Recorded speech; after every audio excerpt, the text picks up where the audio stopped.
যে ডিগ্রি কলেজগুলো, 3 ধরনের ডিগ্রি কলেজ, প্রফেশনাল, টেকনিক্যাল এবং জেনারেল ডিগ্রি কলেজ, সেখানে টোটাল 732 জন গেস্ট ফ্যাকাল্টি অলরেডি যুক্ত আছেন। এটা তথ্যটা আমরা বিধানসভা থেকেই পেয়েছি।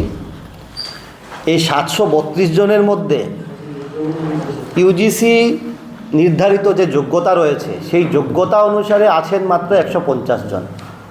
732 জনের মধ্যে 150 জন আছেন শিক্ষক যারা ইউজিসির যোগ্যতা আছে যাদের, অর্থাৎ নেট, স্লেট এবং পিএইচডি আছে যাদের। এবং ইউজিসি বলছে গেস্ট লেকচারার হতে গেলে নেট, স্লেট অথবা পিএইচডি থাকতে হবে। তো এই জায়গায় দাঁড়িয়ে আমাদের ত্রিপুরা রাজ্যে প্রায় 582 জন গেস্ট লেকচারার রয়েছেন যাদের ইউজিসি অনুসারে যোগ্যতা নেই, অর্থাৎ নেট, স্লেট, পিএইচডি নেই। তারা কলেজে পড়ানোর মতো যোগ্যতা যেটা ইউজিসি চাইছে সেটা নেই তাদের। তাহলে চিন্তা করে দেখুন ত্রিপুরার কলেজগুলো চলছে ইউজিসির যোগ্যতাহীন শিক্ষকদের দ্বারা। 582 নাম্বারটা কিন্তু অনেক বড়।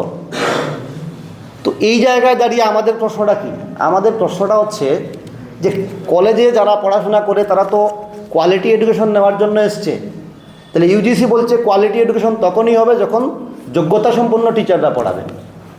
তাহলে এই যে 150 জন টিচার আছেন, ওনারা 10 থেকে 15 বছর কেউ পড়াচ্ছেন, তাদেরকে স্থায়ী পদে নিয়োগ করলে অসুবিধাটা কোন জায়গাতে?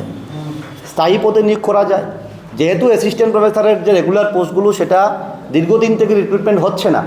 আপনারা জানেন যে গত 2025 সালের ফেব্রুয়ারি মাসে যে রিক্রুটমেন্টের অ্যাডভার্টাইজমেন্ট বেরিয়েছিল টিপিএসসির মাধ্যমে, সেটা এখনও ঝুলে আছে, এখনও পর্যন্ত সেটা কন্টিনিউ হয়নি, 1 বছরের উপরে হয়ে গেছে।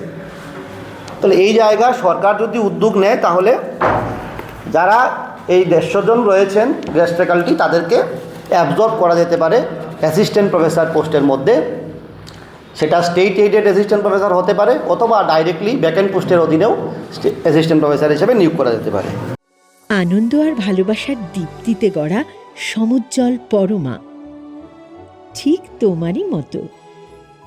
শ্যাম সুন্দর কোম্পানি জুয়েলার্স, আগরতলা, উদয়পুর, ধর্মনগর, কলকাতা।